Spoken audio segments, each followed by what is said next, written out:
अवसर है। मंत्र न चले नाम चला लो, नाम न चले तो चतुरासी जी गुनगुनाने लगो। बिल्कुल अवसर मत दो, जैसे दुश्मन नीचे गिर पड़ा है आप ऊपर चढ़े हो, अब उसको ऊपर आने का अवसर मत दो।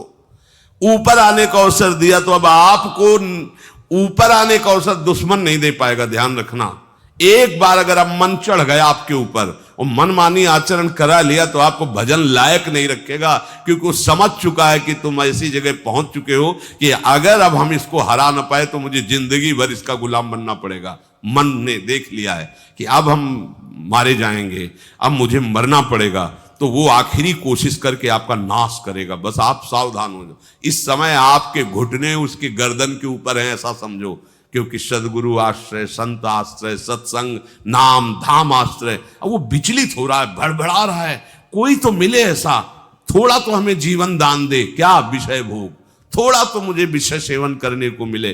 चूक कर दी तो फिर गिरा देगा। परमहंस श्री ओंकारानंद सरस्वती जी ले जब बिल्कुल नई अवस्था में सामने उनके गए तो उनका, अच्छा बच्चा, बड़े भाग्यशाली हो, वैराग्य मार्ग में आए हो, पर ध्यान रखना, एक सांप को जब बंदर पकड़ता है तो बोले ऐसे ऐसे जड़ में रगड़ता है, फिर देखता, सू तो नहीं बोला, फिर रगड़ता है, और वो मरने पर भी रगड़ता ही रहता है कि कहीं इसमें जान न। बोले बस ऐसे ही साधु को, साधक को, उपासक को अपने मन को रगड़ना है। राधा वल्लभ सिंह हरिवंश, राधा वल्लभ सिंह हरिवंश, राधा वल्लभ सिंह हरिवंश। अगर सू बोलने का मतलब अगर थोड़ा भी विषय स्फुरण रह गया है तो अभी रगड़ते रहो, राधा वल्लभ सिंह हरिवंश। फिर सच्ची कहते भजन करना नहीं पड़ता। जैसे भजन थोड़ी करना पड़ता है ही नहीं भजन, किसी और कुछ क्या करें, कुछ है ही नहीं यंत्रों में, वो स्फूर्त केवल वही। अब उसको भजन थोड़ी करना है, रह ही नहीं गया, कुछ करना ही नहीं रह गया है। हंस रहे, खेल रहे, बात कर रहे, खा रहे, पी रहे, चल रहे, ठाड़े बैठे परे उताना, कबीर काहे हम राय ठिकाना, हर समय। पर वो स्थिति प्राप्त करने के लिए निरंतर अभ्यास की आवश्यकता है। श्री भगवान कह रहे हैं कि परमम पुरुषम दिव्यम याति पार्थानुचिंतयेत, जो मेरा सदैव चिंतन करता रहता है, दिव्य परम पुरुष का साक्षात्कार उसको अपने चित्त में ही हो जाता है। चित्त स्थान भगवान वासुदेव का है। शरीर छोड़ने के बाद नहीं, शरीर रहते ऐसी आनंद की वृत्ति उदय होती है। अब उनके लिए शब्द ही नहीं तो क्या वर्णन करें, ऐसी आनंद की उसी आनंद में वो आनंद समुद्र प्रभु प्रकाशित होने लगते हैं। पर उस आनंद में जहां आपका थोड़ा प्रवेश होता है, आप उलझ करके विषय की तरफ चले जाते हैं। ध्यान देना हमारी इस बात को, यह अनुभवगम्य बात कहते हैं। जब आपको भजन का थोड़ा आनंद मिलेगा तो आप थोड़ा निश्चिंत जैसे होते हैं, उसी समय मन आपको विषयों में फंसा देगा। जब आपको भजन का अभ्यास बढ़ने लगे, आनंद मिलने लगे, तो आपको उदासीनता बढ़ानी है, हंसना नहीं है, लोगों से मिलना नहीं, खेलना नहीं है, क्योंकि इस समय चढ़ाई का है। आनंद स्फुरित होने लगा, बचाओ, बिल्कुल आसपास से सुरक्षित हो जाओ। वो आनंद ही आपको ऊपर ऐसी स्थिति में ला देगा जहां ये विषय नहीं ले जाएंगे। भगवान कह रहे परमम पुरुषम दिव्यम याति पार्थानुचिंतयन्, जो निरंतर अभ्यास चिंतन का करता है उसे चित्त में ही भगवत साक्षात्कार हो जाता है। अगर आप सावधान नहीं रहेंगे, चिंतन सही नहीं रहेगा आपका, तो किसी भी अवस्था में यह विषय चिंतन छूटने वाला नहीं। अभी हमारे पास अवसर है, अभी हमारे पास समय है, चूको मत। ये बहुत सूक्ष्म लड़ाई है, ये कोई बाहर के लाठी डंडा गोली वाली लड़ाई नहीं है, ये अंतर की लड़ाई है। इसमें बड़े बड़े हार जाते हैं। अगर कोई जीत पाता है तो एकमात्र भगवान को समर्पित चित्त वाला जीतता है। हमें लगता है आपको बढ़िया समर्पण का अवसर है। अब आप ये जो मना किया जाता है, उन विषयों का भोग करते हैं, विषयों का सेवन करते हैं, तो फिर ऐसा लगता है अब हम नहीं कर पाएंगे, हमारे पास कोई चांस नहीं रह गया कि अब आपको संभाल सके। इसलिए आप सहयोग कीजिए। ये बाहरी आनंद 4 दिन का है, मान जाओ, बाहरी आनंद। ये श्री जी के मार्ग के लिए हम कह रहे हैं किसी जन्म में भगवत प्राप्ति करनी। अगर आप नहीं कर मानोगे, मनमानी आचरण करोगे तो भ्रष्ट हो जाओगे।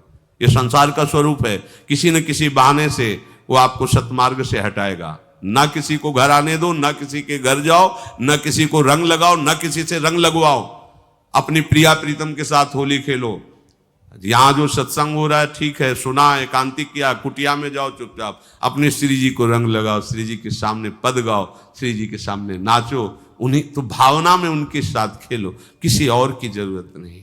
कोई अब दूसरा हमें छुए, दूसरा कोई हमारा अपना बने, अब हमें जरूरत नहीं है। देखो हमारी भाषा समझ में आ रही हो तो समझ लेना, नहीं बाद में पछताओगे। किसी को भी अपने साधन कक्ष में प्रवेश मत दो, किसी को अपनी कुटिया में मत आने। अब आप यहां गृहस्थ नहीं हो, यहां भी रह रहे हो, भले गृहस्थ वेश में रह रहे हो, आप वनवासी हो, आप श्री जी के उपासी हो, कोई व्यवहार की जरूरत नहीं। जब ऐसे रहोगे तो श्री जी आएंगे आपसे खेलने। निष्ठा, हृदय में निष्ठा। अब व्यवहार की गुंजाइश नहीं रह गई, हमारे पास समय नहीं व्यवहार का। हमारी बातें मान लो पर आप लोग मानते नहीं हो, इसलिए रंग नहीं चढ़ पा रहा। अरे वो बेचैन है आपके साथ खेलने के लिए, उनकी तरफ जब देखो ना तो बेचैन है, पर उनकी तरफ कोई देखना ही नहीं चाहता। वो तो यहीं से फुर्सत नहीं मिलती भोगों से खेलने के लिए, संसार के राग में खेलने के लिए। अरे वो तो लालायित है, वो तो खुशी हो रहे कि ये हमारा शरणागत हो गया, अभी हमारी सहचरी बनेगा, हमारी सेवा में आएगा। शरणागत होकर के पीठ कर लिया श्री जी की तरफ, मुख कर लिया संसार की तरफ, तो दोनों लाड़िले उदास बैठ जाते हैं। अब क्या करें, ये तो उधर मुख करके जा रहा है, चलो फिर कभी लौटेगा, वो फिर इंतजार कर रहे हैं। विमुख भये निमिषो ना अकृपा जब चिते तब। खूब अभ्यास करो नाम जब। कोई होली दिवाली त्योहारी, हमारा सारा त्योहार लाडली लाल से है, इन्हीं के साथ खेलो। देखो तुम्हें बताएं, जो बच्चा बाहर खेलने नहीं जाता तो माता पिता उसके साथ खेलने लगते। कैसे? घुटने के बल चल रहा है तो वो पिता भी घुटने के बल चलेगा उसके साथ साथ। वो तोतली बोलेगा तो वो भी तोतली बोलेगा। देखा है कभी ऐसा? ऐसा कर तो ये हमारे स्वामी भी जब देखेंगे कि अरे ये तो किसी से राजी नहीं है, केवल हमसे खेलना चाहता है, इनके लाने का एक ही उपाय है, ध्यान रखना, अनन्य व्रत नहीं चाहिए हमें। और जैसे कल आप सुन रहे थे, पपीहा बन के रहू रे, बस यही चातक व्रत नहीं, हमें नहीं चाहिए।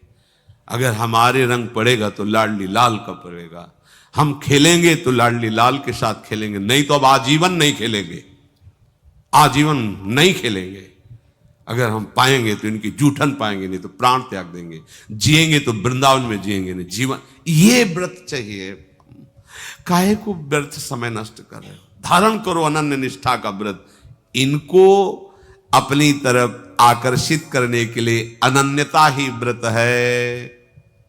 रसना कटो जो अन रटो, निरखियन फुटो नयन, श्रवण फुटो जो अन सुनो, श्री राधा जसमैन। कोई भी सत्संगी कोई व्यसन न करे, अन्य किसी से संपर्क न करे, खूब पद गाओ, खूब नाचो, अपना दरवाजा कुटिया का बंद करके खूब रो, नाचो, खेलो, कूदो, उन्हीं से वो खेलने लगेंगे। उनको चैन नहीं है आपके सिवा, आप चैन से रह रहे हो। हमारे प्रिया प्रीतम आपका इंतजार कर रहे हैं, तभी आप पर हेतु की कृपा की। ये बात अंदर की समझो, प्रिया प्रीतम अंदर से आपको बहुत प्यार करते हैं, पर हम देखते हैं कि आप प्रिया प्रीतम से प्यार नहीं करते। आप संसार की तरफ बढ़ते जा रहे हो, हाथ फैलाए खड़े, मेरी तरफ आ जा। ये हमारे भगवान नहीं है, ये हमारे लाडली लाल हैं। हम इनको भगवान नहीं, ये तो प्रेम के खिलौना दो खेलत है, प्रेम खेल। हमारे रसिकों ने इनको भगवान नहीं माना। अगर कोई संकट आया तो अपने आंचल में छुपा के इनको लेके भागे। ये नहीं सोचा कि अखिल लोक ब्रह्मांडों का ईश्वर, इसको छुपा के भागने की क्या जरूरत है। चाहे बिहारी जी को, चाहे राधा वल्लभ लाल को, जब कभी कोई ऐसा भय आया है तो ऐसा नहीं सोचा कि भगवान रक्षा करेंगे, नहीं, इनकी रक्षा हमें करनी है। इनको छुपा करके, कभी काम वन में राधा वल्लभ लाल को, कभी बिहार वन में से बिहारी जी महाराज, छुपा छुपा के अपने अपने ठाकुरों। तो हमारे ये लाडले हैं, प्यारे हैं, इन्हीं के साथ खेलना है, इन्हीं में रहना है, अब इन्हीं के पास रहना है, इन्हीं में रहना है। दो बात ध्यान रखो, इन्हीं के पास रहना है, इन्हीं में रहना है, बस। अब यही हम नहीं कर पाते, वही जो शुरुआत सत्संग में की थी, सबकी ममता ताग बटोरी, मम पद मन। ये भारी बात है, भारी बात है। जितनी जल्दी आप उदास हो जाओ संसार से, उतनी जल्दी मुस्कुराहट आ जाएगी प्रिया प्रीतम के मुख में आपके लिए। आप जब मुस्कुरा रहे उधर तो वो उदास बैठे कि हमारी तरफ क्यों नहीं देख रहा। अब हमें अपने प्यारे को उदास नहीं करना, प्यारे को मुस्कुराहट से युक्त करना है। क्या हम उदास हो जाएं? ताते मौन रहे वो उचित है, जगते भयो फिरे बैरागी, वृंदावन रस में अनुरागी। इसकी खूब चिंतन परायण रहो, कोई भी विषय का सेवन ऐसा ना करो जो आपकी बुद्धि भ्रष्ट कर। कोई आपने ऐसा गंदा व्यसन, गंदी बात, गंदी चेष्टा, आप परसों नरसों, फिर आगे क्या? आपका जो साधन मार्ग वो ढक जाएगा, फिर प्रमाद छा जाएगा। हमें किसी भी उत्सव में, किसी भी उत्साह में अपनी प्यारी जू की अनन्यता और सिद्धांत को नहीं छोड़ना, अपने मार्ग में चल। ये अध्यात्म है, अध्यात्म। ये दान पुण्य की बातें नहीं है, ये लोकांतर में भटकने की बातें नहीं है, सीधे भगवत प्राप्ति की बातें हैं। यत करोषि, जो भी तुम करोगे वो तुम्हें अपने आराध्य देव के लिए करना है, आराध्य देव को समर्पित करना है। देहाभिमान अभी कुछ ही समय में गलित हो रहा है, ऐसा आपको अनुभव होने लगेगा। कैसे समझेंगे देहाभिमान गलित हो रहा है? जब आपका अपमान हो और आपको कोई फर्क न पड़े, आपका सम्मान हो, आपको कोई हर्ष नहीं हुआ, बड़ा लाभ हो गया, कोई सुख नहीं हुआ, बड़ी हानि हो गई, कोई दुख नहीं हुआ, शरीर स्वस्थ है, कोई हर्ष का विषय नहीं, शरीर अस्वस्थ है, कोई शोक का विषय नहीं। यह है देहाभिमान गलित होने का स्वरूप। यत करोषि, तो जो भी हम करें, पापाचरण भी करें तो श्री भगवान को अर्पित कर दें। बोले नहीं, तस्मात् शास्त्रम प्रमाणम ते कार्याकार्यो व्यवस्थितो। जो तुम्हें करना है उसमें प्रमाणित कार्य करने हैं, शास्त्र के अनुसार। यत करोषि, अब जो भी करोगे शास्त्र सम्मत करोगे और प्रभु को समर्पित करोगे, देहाभिमान बहुत जल्दी गलित हो जाएगा।